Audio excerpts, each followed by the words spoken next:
మిత్రులారా నమస్తే, నేను మీ ప్రసాద్ మూర్తి. వెల్కమ్ టు ప్రము టాక్స్. L2 ఎంపురాన్ సినిమా చూశానండి. చాలా రోజులుగా అనుకుంటున్నాను దీని మీద. చాలా వివాదం ఇంకా ముదురుతోంది. దీని మీద రైట్ వింగ్ శక్తులు విపరీతమైనటువంటి అటాక్స్, ట్రోలింగ్స్ చేస్తున్నారు. ఆ వార్తలు చూస్తున్నాము. అలాగే ఈ సినిమాలో నటించినటువంటి మలయాళీ అగ్రనటుడు మోహన్ లాల్ క్షమాపణ చెప్పాడట. అంతేకాదు దాదాపు 24 కట్స్ ఈ సినిమాలో వేశారు. ఎప్పుడు రిలీజ్ అయిన తర్వాత. రిలీజ్ ఎట్లా అవుతుంది? సెన్సార్ బోర్డు సర్టిఫికేట్ ఇచ్చిన తర్వాతే రిలీజ్ అవుతుంది కదా. సరే, వాళ్ళు ఎందుకు ఇచ్చారు ఏమిటి? సెన్సార్ బోర్డులో ఉన్నది ఎవరు? కేంద్రంలో అధికారంలో ఎవరు ఉంటే వాళ్ళు ఉంటారు అక్కడ. సరే, అది అంతా వేరే విషయం. కానీ ఇంతకీ వివాదం దేనికి? ఈ సినిమా ద్వారా మనం ఏం నేర్చుకోవాలనేటటువంటి, ఎప్పటికీ ఆల్రెడీ మీరు దీనికి సంబంధించి చాలా విషయాలు వినే ఉంటారు. దాని జోలికి వెళ్ళదలుచుకోలేదు. ఎందుకు వివాదం అయింది, దీని నుంచి ఏం నేర్చుకోవాలని సింపుల్గా చిన్న వీడియో చేయాలని ఇక్కడ కూర్చున్నాను. వివాదం ఎందుకు అయింది అంటే, ఇందులో గుజరాత్ మారణకాండ దృశ్యాలు చూపించారు. దృశ్యాలన్నీ చూపించలేరు, ఒక దృశ్యం చూపించారు. ఎప్పుడు 2002లో జరిగినటువంటి మారణకాండ. అది మారణకాండ అనండి, నరసంహారం అనండి, ఇక చరిత్రలో కని విని ఎరగనంత రక్తపాతం. అక్కడ ఒక వర్గం వారు మరొక వర్గం మీద చేసినటువంటి దాడి. అది జరిగింది, మనందరికీ తెలుసు. ఇటీవలే జరిగింది కాబట్టి, దాదాపు 23 సంవత్సరాలే అయింది కాబట్టి మనకు తెలుసు. సో అది ఈ L2 ఎంపురాన్లో స్టార్టింగ్ ఒక 20 మినిట్స్ ఇంచుమించుగా ఈ ఘటనలే ఉంటాయన్నమాట. సో ఆ ఘటనలు ఎందుకు పెట్టాలి, ఇప్పుడు ఎందుకు చూపించాలి అనేది వీళ్ళ వాదన. L2 ఎంపురాన్, L2 ఏమిటి? లూసిఫర్ 2. లూసిఫర్ మొదటిది, దానికి సీక్వెల్గా ఈ లూసిఫర్ 2 అని ఎంపురాన్ తీశారు. ఎంపురాన్ అంటే above the king, below the God అని అంటారు. లూసిఫర్ బిబ్లికల్ నేము, దానికి వేరే కథ ఉంది. ఇదంతా వదిలిపెట్టేసి ఇది ఎందుకు? మొదటి లూసిఫర్ సినిమాలో కేరళ రాజకీయాలు, పీకే రామదాస్ అనేటటువంటి ముఖ్యమంత్రి అక్కడ ఉండడం, ఆ పార్టీకి సంబంధించినటువంటి కుటుంబ రాజకీయాలు ఇవన్నీ కూడా చూపిస్తారు అందులో. అది అంతవరకే. కొడుకు ముఖ్యమంత్రి అవ్వడం అంతవరకు ఉంటుంది. తర్వాత ఈ మోహన్ లాల్ క్యారెక్టర్ అనేటటువంటిది, స్టీఫెన్ అనే క్యారెక్టర్లో మోహన్ లాల్ ఉంటాడు, బ్రహ్మాండంగా నటిస్తాడు. మోహన్ లాల్ చుట్టూ తిరుగుతూ ఉంటుంది. మోహన్ లాల్ ఉద్ధరిస్తూ ఉంటాడు అనమాట. అక్కడ ఆ పార్టీకి సంబంధించినటువంటి రాజకీయాలు, కేరళకు సంబంధించినటువంటి రాజకీయాలు, ఆ కేరళను ఉద్ధరించడం కోసం ఆయన పుట్టినట్టుగా ఆయన పాత్రని ఏదో వాళ్ళు అక్కడ చిత్రీకరిస్తారు. సినిమా ఎండింగ్లోనే లూసిఫర్ 2 ఉన్నదని మనకు చెప్తారు. ఇప్పుడు ఈ L2 సినిమా ఎండింగ్లో L3 అనేది కూడా ఉందని చెప్తున్నారు. 3లో ఏం చెప్తాడు కానీ, ఈ సెకండ్ పార్ట్లో అకస్మాత్తుగా కేరళ రాజకీయాలకు సంబంధించిన జరుగుతున్నటువంటి దాంట్లో అకస్మాత్తుగా ఈ గుజరాత్ అల్లర్లను ఎందుకు పెట్టారు, ఎందుకు చూపించారు అని చెప్పేసి, అది అసలు వీళ్ళకి బాగా మండుతున్నటువంటి, కాలుతున్నటువంటి విషయము. అయితే అందులో వాళ్ళు ఊహించుకుంటున్నారు, ఫలానా వ్యక్తి, బజరంగి అనేటటువంటి ఒక వ్యక్తి, సరే పేర్లు మార్చారు తర్వాత అని అంటున్నారు. సో ఆ వ్యక్తిని ఒక నరేంద్ర మోడీ లాంటి ఒక వ్యక్తిని అక్కడ పెట్టారని, అమిత్ షా లాగా ఒక వ్యక్తిని చూపించారని చెప్పి వాళ్ళు ఏదో ఫలానా అన్వయించుకొని చెప్పుకుంటున్నారు. అలాగే ఈడీ అధికారులు దాడులు చేసినటువంటి ఘటన ఒకటి, ఎట్లాంటివి ఏవో కొన్ని అభ్యంతరాలు చెబుతున్నారు. కానీ ప్రధానమైనటువంటి అభ్యంతరము మెయిన్గా ఆ గుజరాత్ అల్లర్లు ఈ L2 సినిమాకి, లూసిఫర్ సినిమాకి గుజరాత్ అల్లర్లకి సంబంధం ఏంటి, ఎందుకు చూపించాలి అని. సో దీనివల్ల ఒక రకమైనటువంటి భావోద్వేగమైనటువంటి వాతావరణం ఒకటి ఏర్పడుతుంది కదా రెండు వర్గాల మధ్య. మళ్ళీ ఆ మానిన గాయాలని కెలుగుతున్నట్టుగా మళ్ళీ ఎందుకు చూపించాలి ఏమిటి అనేటటువంటిది. సో ఈ మారణకాండ సృష్టికర్తలుగా డైరెక్ట్గా ఫలానా వాళ్ళని ఇక్కడ తీసుకొచ్చి పెట్టారు అని, ఇట్లాంటివన్నీ కొన్ని అభ్యంతరాలు చెప్తున్నారు. అయితే ఈ సినిమా చూసిన తర్వాత నాకు గుర్తొచ్చింది ఏమిటి, ఈ సినిమా నుంచి మనం ఏం తెలుసుకోవాలి అని నేను ఇప్పుడు చెప్పదలుచుకున్నాను. ఒకటేమిటంటే మహాత్మా గాంధీ ఏమన్నాడు, కంటికి కన్ను తీసుకుంటూ వెళ్తే ప్రపంచం అంతా ఎప్పుడో ఒకప్పటికి గుడ్డిదైపోతుంది. ఇది కదా.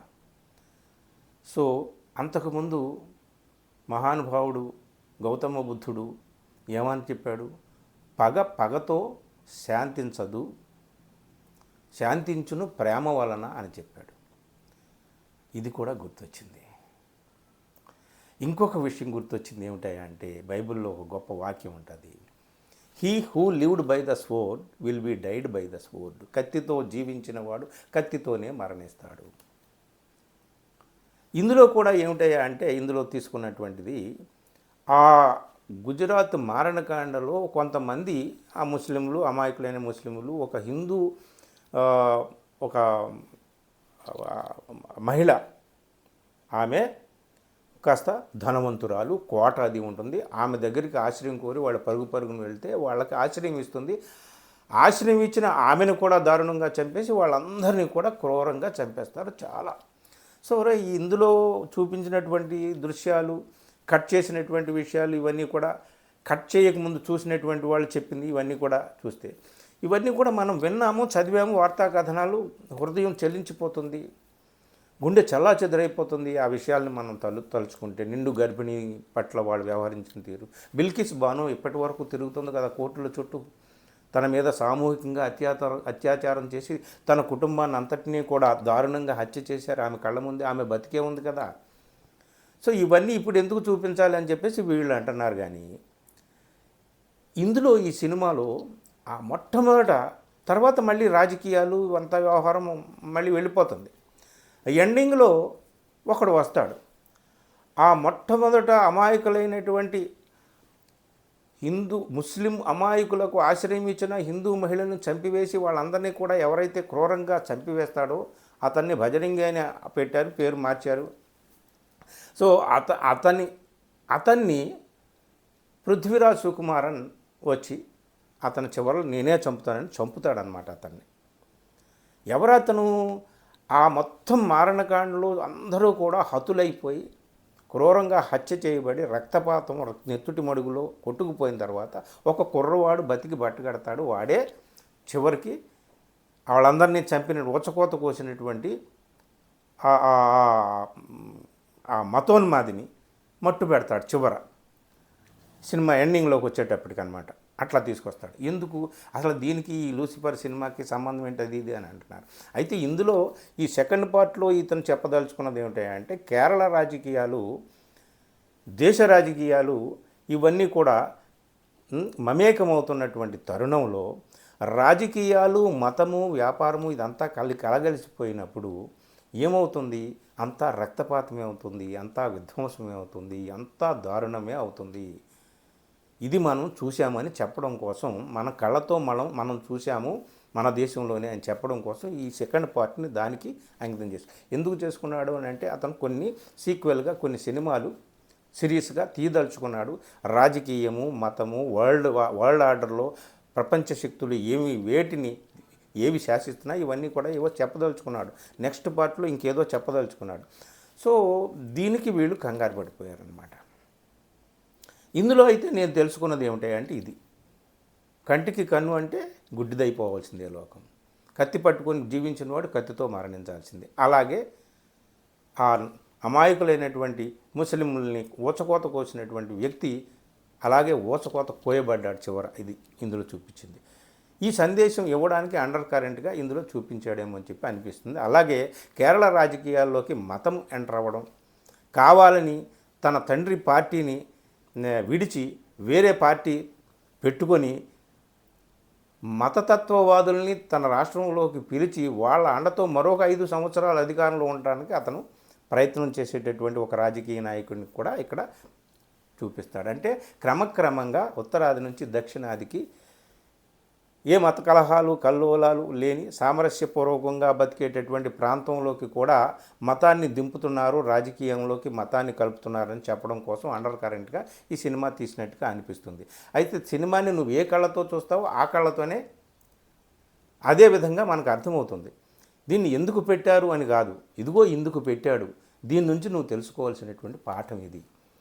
మరి నువ్వు 20 ఏళ్ల క్రితం జరిగినటువంటి ఘటన చూపిస్తేనే మనం ఇంతగా భుజాలు తడుముకుంటే, ఇంతగా గుండెలు బాదుకుంటే, ఎప్పుడో 300, 400 సంవత్సరాల క్రితం జరిగినటువంటి చారిత్రక అంశాలని మీరు తీసుకొని సినిమాలు తీస్తున్నారు కదా, అవి ఎందుకు ఇప్పుడు తీయాలి? ఏ భావోద్వేగాలని రెచ్చగొట్టడానికి, ఏ భావోద్వేగాలని సొమ్ము చేసుకొని రాజకీయం చేసుకోవడానికి సినిమాలు తీస్తున్నారు? ఉదాహరణకి చావా సినిమా తీశారు. ఔరంగజేబు సంభాజీ మహారాజుని చంపినటువంటి చిత్రహింసలు పెట్టినటువంటి సీను 40 నిమిషాలు చూపించారు. ఎందుకు? దానివల్ల ఇప్పుడు అది జరిగిందా లేదా, నిజంగా అట్లాగే జరిగిందా అనేది చాలామంది సందేహాలు, అనుమానాలు వ్యక్తం చేస్తున్నారు, చరిత్రకారులతో సహా. అది వేరే విషయం, దాని మీద మనం చాలా మాట్లాడుకున్నాం. సో అది మరి ఎందుకు ఇప్పుడు అన్ని వందల సంవత్సరాల క్రితం జరిగిన దాన్ని ఇప్పుడు ఎందుకు చూపించినట్టు? కాశ్మీర్ ఫైల్స్లో మీరు చూపించింది ఏమిటి? మరి కేరళ స్టోరీలో అంత చాలా వరకు అబద్ధమే ఉందని చెప్పేసి కోర్టుల దాకా కూడా ముట్టుకాయలు వేయాల్సినటువంటి పరిస్థితి వచ్చింది కదా. మరి ఇట్లాంటి సినిమాలన్నీ ఎందుకు తీస్తున్నారు? మరి ఈ సినిమా మీద ఎందుకు అభ్యంతరం వ్యక్తం చేస్తున్నారు? సరే, ఆ సినిమా మీద అభ్యంతరాలు వ్యక్తం చేసిన వాళ్ళు అభ్యంతరాలు వ్యక్తం చేశారు. ఇదంతా కూడా మనం అర్థం చేసుకుంటే ఏమిటంటే, అయినా విధ్వంసము, విద్వేషము మళ్ళీ విధ్వంసంతోనూ విద్వేషంతోనే అంతమవుతుంది. అది మనం తెలుసుకుంటే, ఇట్లాంటి సినిమాలు చూసి ఒక సందేశంగా గ్రహిస్తే ఆ విధ్వంసం జోలికి, ఆ విద్వేషాల జోలికి పోము. ఈ దేశంలో ఎంత వద్దనుకున్నా, ఎంత కాదనుకున్నా, అనేక రకాల మతాల, జాతుల, సంస్కృతుల సమ్మేళనంగా మనం బతకాల్సిందే. అంతకు మించి ఇంకో మార్గం లేదు. ఇది లౌకిక దేశమే, ఇది ఒక మతానికి చెందినటువంటిదో మరేదో కాదు అని మనం గ్రహిస్తే, ఇదిగో ఇట్లాంటి రక్తపాతాలకి, విద్వేషాలకి పోమన్నమాట. లేకపోతే నిజంగా సినిమాలే తీసుకోవాలంటే చాలా సినిమాలు తీయవచ్చు. ఉదాహరణకి బౌద్ధ భిక్షువుల్ని తలలు నరికి గుమ్మాలకు వేలాడదీసింది ఎవరు? బౌద్ధ భిక్షువుల రక్తం ఏరులై సముద్రం అంతా ప్రవహించింది. అలా ప్రవహింపజేసింది ఎవరు? అట్లాంటి సినిమాలు తీయాలంటే ఎన్ని సినిమాలు తీయవచ్చు? వేదం చదివినందుకు నాలుక కత్తిరించి నెత్తురు తాగింది ఎవరు? మరి అట్లాంటి సినిమాలు ఎన్ని వందల సినిమాలు తీయవచ్చు ఆ అంశాల మీద, ఆ కథాంశాల మీద. లేదా వేదం విన్నందుకు చెవుల్లో సీసం పోసినటువంటి ఆ దుర్మార్గ చరిత్రని మళ్ళీ రిపీట్ చేస్తూ ఎన్ని వందల వేల సినిమాలు తీయవచ్చు.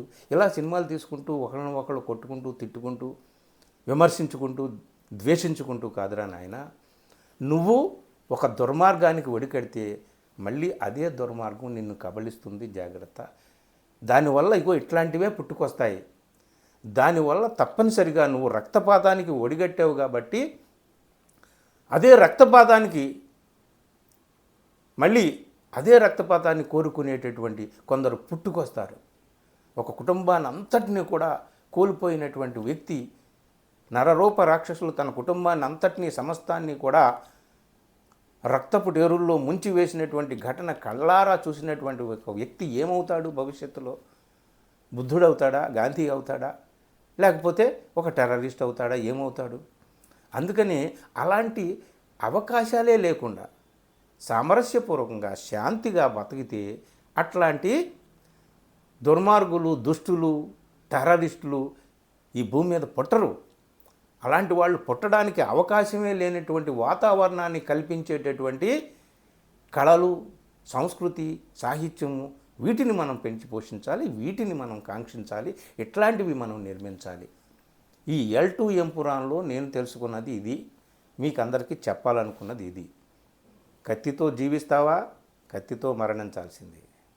లేదు శాంతితో జీవిస్తావా? ఇప్పుడు కాకుంటే మరొక 1000 ఏళ్ళకైనా, 2000 సంవత్సరాలకైనా ఈ ప్రపంచం అంతా శాంతి పూలవనం అవుతుంది, బుద్ధుడు చెప్పినట్టుగా. అది మిత్రులారా L2M పురాణంలో నేను తెలుసుకున్నటువంటి విషయం. బహుశా మీకు అర్థమైతే మీరు కూడా సినిమా చూస్తే తప్పనిసరిగా ఇదే విషయాన్ని మీరు అర్థం చేసుకుంటారు. Thank you very much. Video నచ్చితే మిత్రులకు షేర్ చేయండి. Thank you.